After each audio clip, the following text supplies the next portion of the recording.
A gente vai falar um pouquinho de câncer gástrico. É o quinto câncer mais comum no mundo, é o terceiro em mortalidade mundial. Segundo o INCA, no Brasil, a gente tem cerca de 21.480 novos casos por ano.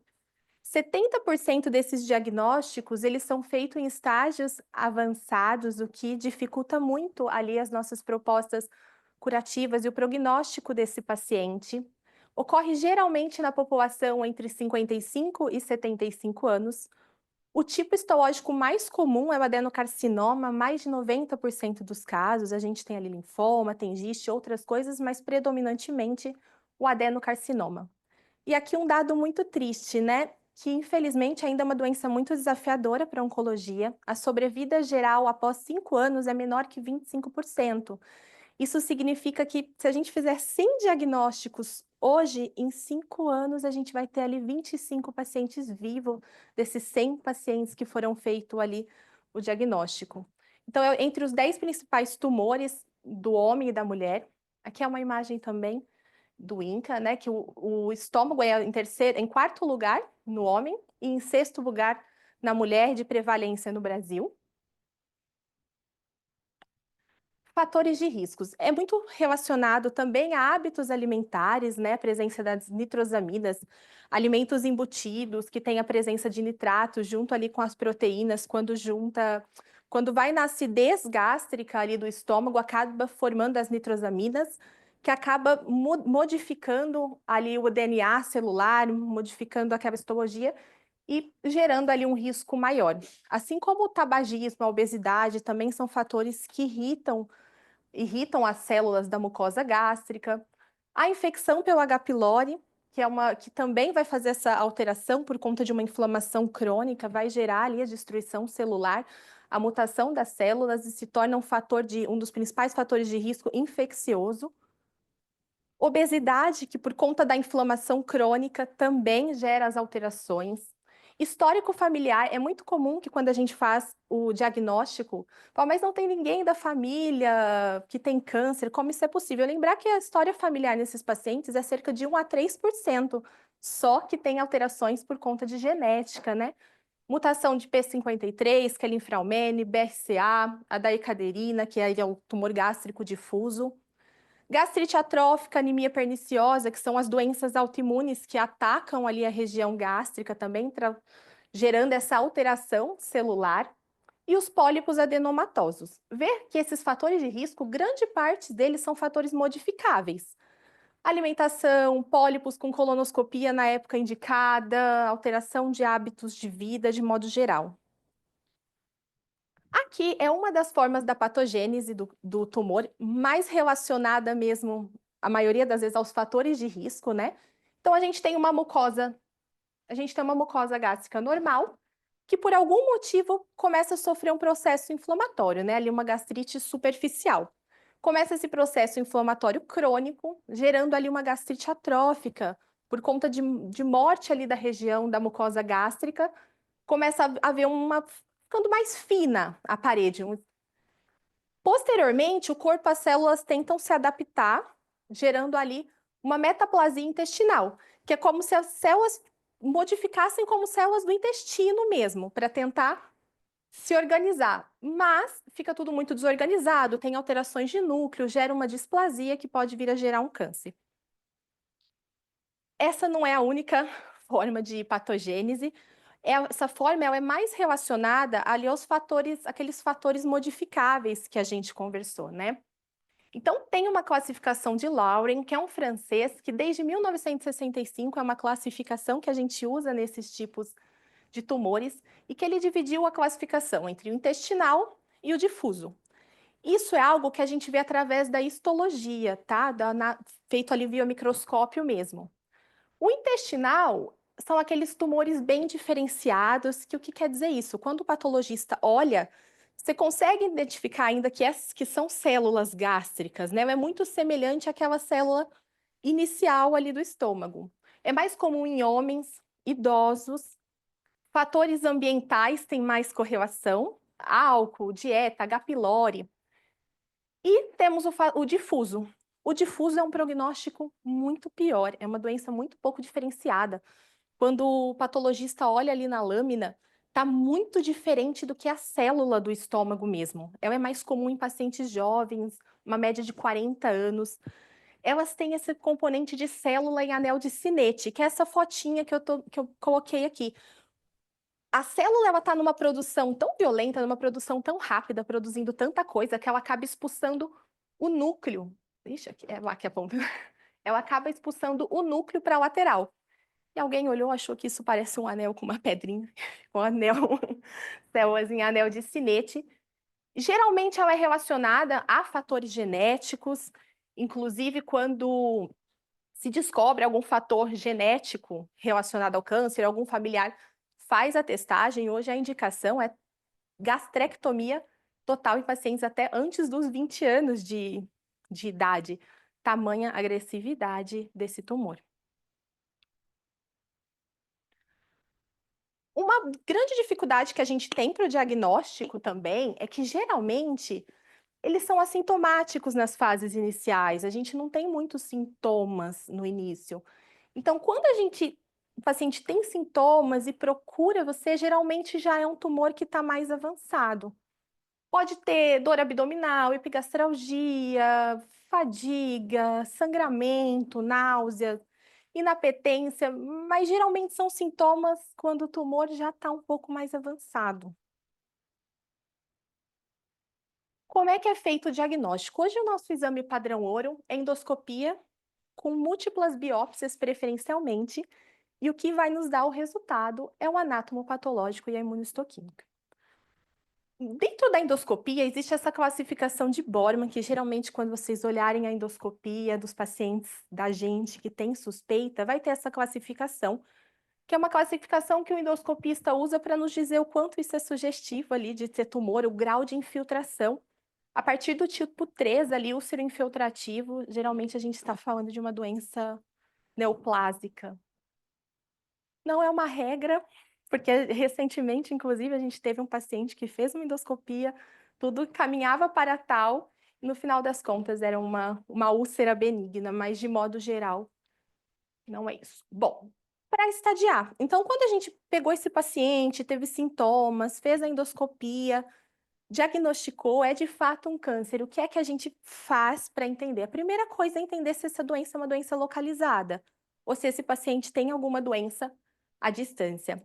O que a gente usa para estadiamento hoje é a tomografia de tórax, abdômen e pelve, para poder ver se existe ali a identificação de alguma doença à distância. A ressonância magnética a gente só usa de fato se tiver alguma dúvida, uma lesão hepática que a gente não conseguiu esclarecer muito bem, algo que isso vai acrescentar. Para tumores mais iniciais também tem como fazer a ecoendoscopia, que ele é melhor para estadiar a profundidade tumoral e é importante em casos precoces em que a gente talvez esteja ali planejando de cara uma cirurgia. Todo paciente a partir de 1 grau de infiltração, geralmente de modo geral acima de T3, alguns serviços como o nosso T2, a gente encaminha esses pacientes para a videoaparoscopia, que são pacientes que o que que acontece? Os exames de imagem, ele não mostra muito bem o peritônio, que é o principal local de metástase desses pacientes. Então, ele vai para uma cirurgia, na verdade, é colocada uma câmera ali no abdômen do paciente para a gente ter certeza de que não tem nenhuma lesão. E assim, um dado que chama muita atenção é que 30% das vezes que a gente faz essa vídeo, a gente poupa o paciente da cirurgia, porque às vezes a gente, em 30% desses casos, tem doença ali em peritônio que não foi identificado nos exames de imagem. O PET, que é uma coisa que todo mundo tem muita dúvida, o PET ele é um pouco limitado no câncer gástrico, não é algo que a gente pede de forma rotineira. A captação do contraste do PET para alguns tipos de tumor pode gerar falsos negativos, como tumores difusos, alguns outros tumores que não captam tão bem. Então, ele é indicado se a gente tiver realmente, fez vídeo, fez tudo, mas ainda assim a gente acha que tem alguma coisa que está deixando passar. Mas não é uma rotina nos nossos estadiamentos. Bom, então a gente tendo os exames de imagem, tendo o resultado do diagnóstico, a gente vai colocar um paciente numa classificação para auxiliar a gente no tratamento. Então é muito comum que vocês abram o nosso prontuário e tenham TNM, relatórios de estadiamento, que é a partir disso que a gente define quais são os protocolos que a gente vai ter com esses pacientes. Pode ser o estadiamento clínico, ali olhando as imagens e os pacientes, e a gente também recebe esse TNM pós-cirurgia com a peça do anátomo. Então, o T ele vai mostrar a profundidade. Imagina assim, uma parede com um prego. Conforme vai, o T1 tá ali invadindo só o início. Quanto mais profundo vai ficando, o T de maior nível de invasão, maior fica ali o T. O N são de linfonodos, tá? Então, quando a gente tem ali doença linfonodal, então aí são os Ns positivos, e o M é se tem doença à distância, se é metastático ou não. A gente vai pegar, por exemplo, então um T2 era um tumor que invade a musculatura própria e um N2 tinha metástase em 3 linfonodos. Então a gente vai procurar o T2N2, que é ali um estadiamento 2B. E a partir disso a gente vai definir o nosso tratamento. Ah, e assim, o estadiamento 1, maior chance de cura, estadiamento 4, uma doença paliativa, a maioria das vezes, né? 3B já é uma chance ainda de um tratamento curativo, mas entende que é uma doença localmente avançada, isso vai fazer a gente entender também de prognóstico do paciente, o quanto tem de chance de recidiva. É, no tratamento, falando de uma forma bem geral, a gente tem, a depender do estadiamento, a gente vai vir a definição do tratamento. Então, é raro a gente ver tratamento endoscópico em câncer gástrico. São para pacientes muito, muito selecionados em estadiamentos muito, muito iniciais, que é muito difícil da gente encontrar esses pacientes. Mas existe essa possibilidade para alguns tipos de tumores. Existe a possibilidade desse paciente ir para uma cirurgia logo de cara, mas também pós-cirurgia pode ser que a gente mude o estadiamento desse paciente, porque pode ser que a gente tenha uma percepção da doença e no pós-cirúrgico a gente tem ali algo que precise de uma complementação com tratamento, algo nesse sentido. Existe hoje também, a gente preferencialmente acaba fazendo em tumores maiores, mais localmente avançados, com linfonodos positivos, que a gente sabe que linfonodo positivo é um fator de risco importante, aumenta a chance de disseminação. Então, hoje a gente acaba fazendo um esquema de quimioterapia, cirurgia e quimioterapia. Esse esquema geralmente é onde a gente também acaba sendo muito mais agressivo com o paciente em termos de tratamento, porque é um esquema onde a gente busca uma taxa de cura, a gente busca fazer quimio antes para uma resposta maior da doença, para testar o tumor ali em vivo e para que esse paciente possa ir para uma cirurgia mais segura, aumentar as taxas de cura desses tumores que geralmente são prognósticos difíceis. E durante todo o tratamento a gente precisa da ajuda nutricional, mas aqui é um momento que vocês estão sempre nos auxiliando bastante. Muitas vezes esse paciente, às vezes interna, precisa fazer no final, antes da cirurgia, precisa fazer NPP, precisa às vezes de sonda interal, porque a gente realmente segue fazendo um protocolo bem forte para esse paciente. Radioterapia, quando o paciente às vezes não é, em alguns casos também selecionados, quando o paciente não é candidato à cirurgia, quando tem alguma margem positiva, alguma coisa nesse sentido de indicação, é uma possibilidade de tratamento. E o tratamento paliativo, que é quando a gente já não tem mais esse intuito, o intuito aqui é totalmente diferente, inclusive de parte nutricional, né? O intuito aqui é melhorar a qualidade de vida, prolongar, melhorar os sintomas. Tanto que muitas vezes, mesmo no quadro nutricional desse paciente, né? Às vezes a gente discute muito lá no A7 e no A8. Será que faz a passagem de sonda? Será que não faz? A gente aqui pondera muito mais o que é importante para o paciente, né? Qual é a qualidade de vida em si que ele vai ter do que outras, ou a toxicidade do que a gente está acrescentando. Então, dependendo da performance do paciente, a gente vai descobrir se vai fazer uma monoterapia, se vai ser uma terapia combinada. A gente vai testar algumas outras coisas, né? Ver se esse paciente tem indicação de imunoterapia, se ele tem alguma indicação de alguma terapia-alvo. Aqui pode ser usado mão de algumas outras coisas, como, por exemplo, a endoscopia, colocação de prótese para síndromes obstrutivas, radioterapia para controle álgico. O intuito aqui dos cuidados do paciente muda. Avaliação nutricional, coloquei aqui só um adendo, mas alguns estudos mostram a importância da intervenção nutricional pré e pós-operatório imediato. Isso reduz a morbidade cirúrgica, né? Então, isso lá na 8 a gente consegue alinhar bem, porque como os nossos pacientes muitas vezes internam antes da cirurgia, às vezes a gente faz aquelas 10 dias de NPP, a suplementação que as meninas começam 10 dias antes com os impactos, isso tudo faz muita diferença nos resultados finais, né? Então, é completo, prevenir e tratar desnutrição, manejar efeito adverso, qualidade de vida, né? Tentar adaptar ali, é muito importante, porque a gente vê que nesses pacientes e pacientes paliativos tem a gente, né? Comida é um conforto, e o paciente paliativo nesse momento, muitas vezes faz toda a diferença, né? Um frozen de proteína, uma coisa que eles consigam se alimentar. A prevenção do que é daquilo que a gente conversou, das coisas que podem ser mudadas, atividade física, dieta saudável, não fumar. Infelizmente, ainda a gente não tem um rastreio formal pelo INCA aqui no Brasil, a gente não tem uma recomendação para investigação, para prevenção do câncer gástrico, a não ser com exames de imagem, a não ser em pacientes com história familiar, gastrite atrófica, síndromes hereditárias, fatores maiores de risco. Isso talvez precise ser revisado e venha, mas até o momento a gente não tem uma indicação formal para isso. Eu trouxe aqui 2 casos clínicos para a gente falar sobre o que a gente conversou. Esse paciente, ele é um paciente que acho que parte de vocês conhecem.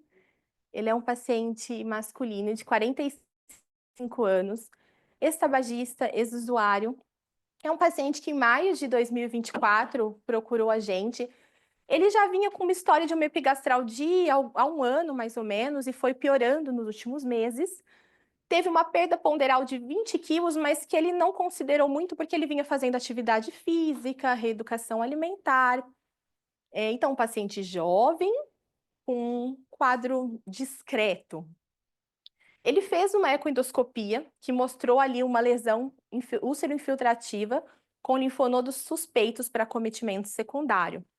Então, a ecoendoscopia, que também é um exame aquele que a gente conversou, que consegue evidenciar melhor ali a profundidade, que nada mais é que uma endoscopia com um ultrassom, que consegue visualizar mais estruturas e de uma forma mais profunda.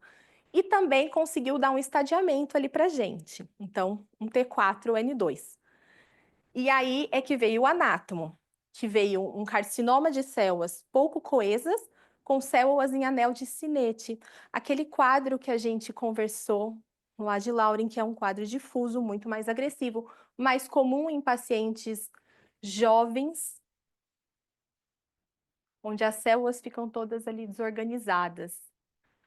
Marcadores tumorais normais. Lembrar que marcador tumoral não faz diagnóstico, tá bastante na moda pedir marcador tumoral, mas marcador tumoral a gente usa para prognóstico do paciente, quando a gente já tem o diagnóstico, quando a gente quer seguir, ver como é que às vezes altera, se esse marcador estiver muito alto, faz nosso raciocínio pensar que ele tem alta proliferação. Não é todo paciente oncológico que vai ter alteração de marcador tumoral.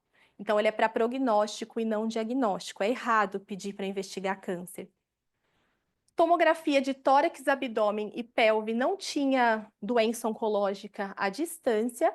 Então, baseado no estadiamento no T4N2, era um estadiamento clínico 3.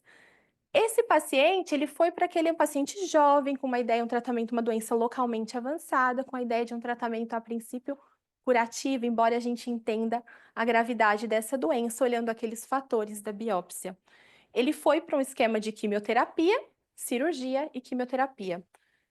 Fez a combinação de 4 drogas, e é um esquema bastante tóxico. Esse paciente ele foi muito bem durante todo o tratamento dele. Ele fazia muita atividade física, se alimentava muito bem. Então, foi um tratamento que ele tolerou maravilhosamente bem. Foi para a cirurgia e fez mais 4 ciclos, com término no mês 10 de 2024. E aí veio o resultado da biópsia, que veio T4N3, até um pouquinho a mais do que a gente pensou. Então, apesar da quimioterapia, a gente vê que já era um tumor muito ruim, com comprometimento de 11 linfonodos, mostrando ali as células em anel de Synnet. Então, já era algo grave. Esse paciente começou o segmento e, infelizmente, mais cedo do que a gente imaginava, começou com esse aumento do volume abdominal, fadiga, foi evidenciado ali um quadro de ascite, ele internou agora recente com a gente, fez a videoaparoscopia, que mostrou ali um alto volume de doença peritoneal. E a gente está tratando esse paciente. Mas para falar a importância do estadiamento, a gente já, olhando tudo aquilo e olhando o histórico, já entenderia que isso iria acontecer. Talvez gostaríamos que não acontecesse, se acontecesse fosse mais tarde, mas olhando tudo isso a gente consegue ver. Então, nesse paciente, inicialmente o intuito nutricional era outro. Então, era um intuito de vamos lá, independente do protocolo, vamos fazer o que for possível para melhorar. Não que agora não seja assim, mas agora muda um pouco o cenário, muda um pouco também a nossa mão na terapia de acordo com a tolerância do paciente. Aqui é um outro caso, daí é um paciente, um senhorzinho já de 75 anos, com histórico de infarto prévio, insuficiência cardíaca, um pacientinho muito mais sintomático, aquela cara mais crônica, já chegou com uma anemia, vertigem, sonolência, foi internado por conta dessa anemia, não tinha um sangramento, foi feito uma endoscopia, que viu ali uma lesão úlcero-infiltrativa, que veio um adenocarcinoma. Esse paciente, diferente do primeiro caso, é um paciente que já era um paciente metastático, que tinha nódulos hepáticos suspeitos ali para acometimento secundário. Começou uma primeira linha de tratamento, teve uma resposta expressiva, depois foi mantendo doses de manutenção. Era um paciente, como a gente viu ali, tinha HER positivo, então conseguia fazer terapias direcionadas. E foi por um tempo nessa, trata, progride, trata. Esse paciente, em janeiro de 2024, depois de uma das progressões, interna com a gente por conta de uma fratura de fêmur e acaba evoluindo ali a óbito. Mas é um quadro muito diferente, muito mais arrastado, é um quadro muito mais diferente daquele quadro do paciente jovem, de uma doença muito mais rápida ali e agressiva. Bom, eu acho que é isso. Eu coloquei essa frase aqui porque acho que é uma das minhas frases preferidas de Yang desde da faculdade. Eu sei que assim, a gente, acho que todo mundo que escolheu estar aqui, que escolheu tanto a nutrição hospitalar como a gente que escolheu a oncologia, a gente acaba escolhendo por um porquê e um porquê maior, né? E às vezes a gente fica desmotivado quando vê algum caso com desfecho não tão favorável quanto a gente gostaria, mas lembrar que a gente está aqui por um porquê, para ajudar esse paciente nesse momento, né? E como o doutor Felipe sempre fala, que quando chegar o nosso também tem alguém para auxiliar. E lembrar que em todos os cenários sempre tem o que fazer. Quando não é medicação, é amor. Então, eu gosto muito dessa frase, que é conheça todas as teorias e domine todas as técnicas. Mas ao tocar uma alma humana, seja apenas outra alma humana. É algo que eu gosto bastante, eu acho que é isso. É isso, gente. Obrigada. Alguma coisa? Muito obrigada até pela excelente aula, doutora Rasmi. E eu vou deixar o espaço aberto, né? Caso alguém gostaria de fazer alguma pergunta.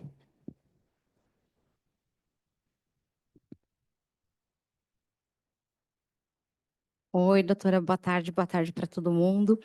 Eu gostaria de agradecer muito, né, vocês cederem um momento do dia, da agenda de vocês para poder vir compartilhar o conhecimento com a gente. Eu tive a oportunidade de trabalhar com vocês, com a equipe da Onco, lá no A8, E é surpreendente o trabalho o que vocês fazem, e a forma humana realmente, como acessa o paciente, a família, a gente da equipe. E a nossa troca era muito genuína e sempre pensando no paciente, no bem-estar do paciente.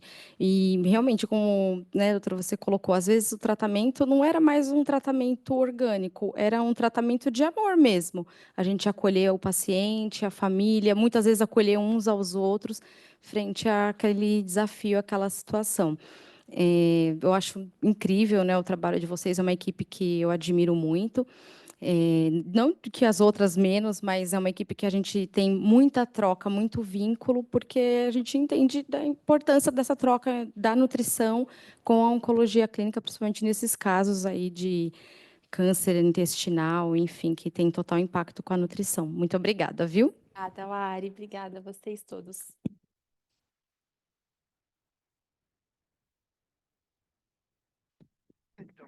Parabenizar aí a Rá pela aula, né? Acho que foi um bom overview, assim, geral, do que eu acho que todo profissional de saúde que lida com câncer gástrico tem que saber. Então, você ter uma ideia dos fatores de risco, até porque quando a gente fala que trabalha com oncologia ou que trabalha no hospital, o tempo todo a gente é acessado, né? Pode comer isso, não pode comer aquilo, não coma isso que dá câncer. Quer dizer, a alimentação, aqui é uma visão geral minha, né? A alimentação, ela vem tomando, principalmente na cultura ocidental, um ar um pouco problemático, ao meu ver, porque à medida que a gente vai transformando o ato alimentar em comer venenos ou tomar remédios, a gente vai perdendo a essência do hábito alimentar, realmente, né? Que é o hábito cultural do se pôr à mesa, do interagir, do conversar, né? Do comensar. Então, alguns teólogos gostam dessa expressão, que é o comensar, estar à mesa com alguém, né? Essa eu acho que é uma das grandes perdas hospitalares. Os pacientes nunca estão à mesa com ninguém, salvo raríssimas exceções de unidades hospitalares maiores, onde você tem uma pequena mesa ali, às vezes, onde ele pode comer com o familiar. Quase sempre o paciente almoça ou janta sozinho, né? Acho que isso é uma perda grande das nossas instituições, né? Porque começar estar à mesa com alguém é um momento de muito valor para nós, né?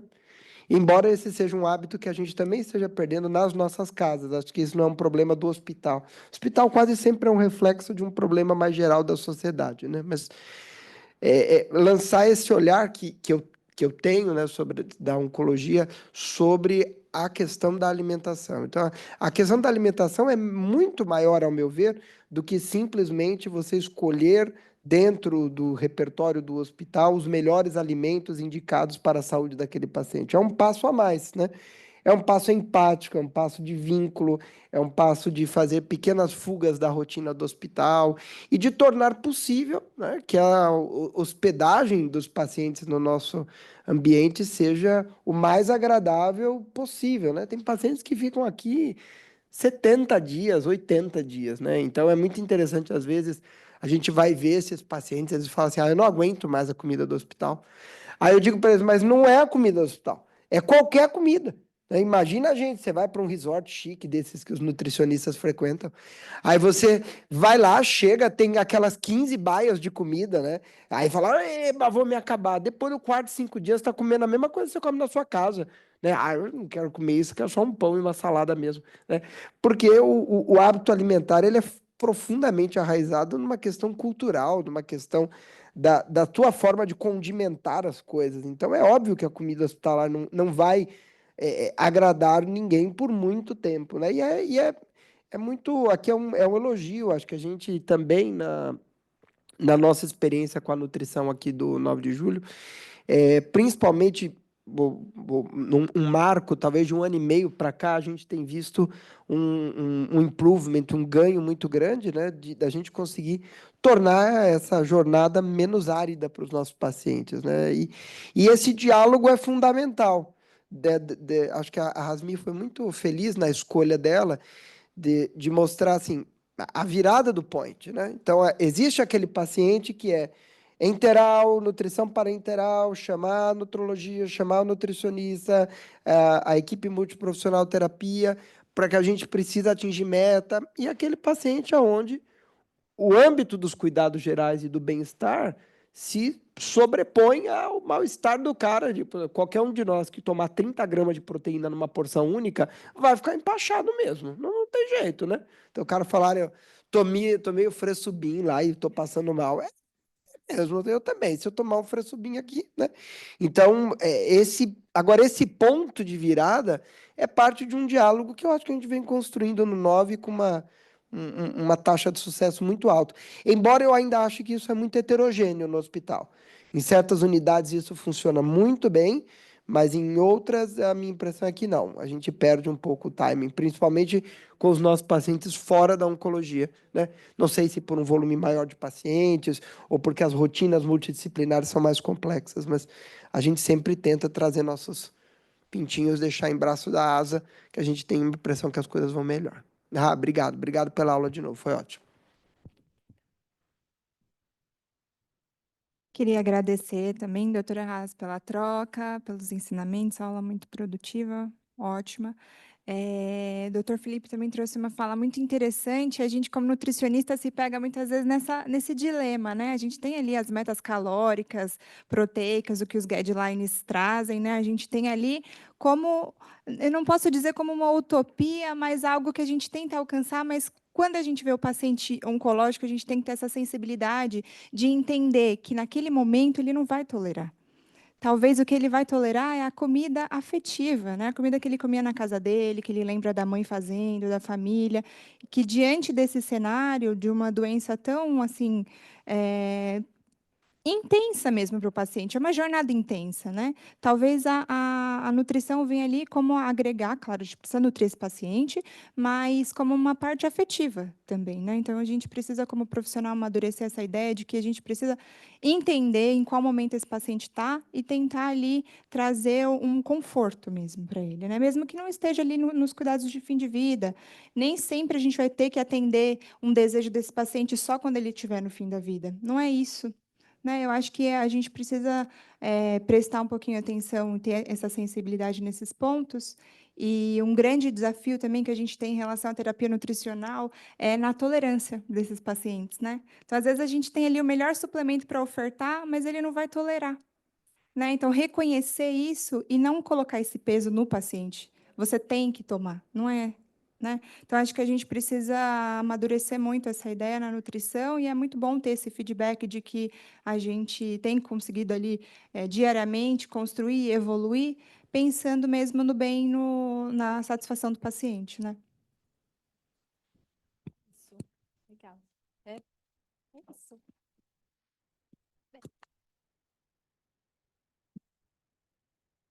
Obrigada mais uma vez e obrigada a todos pela presença.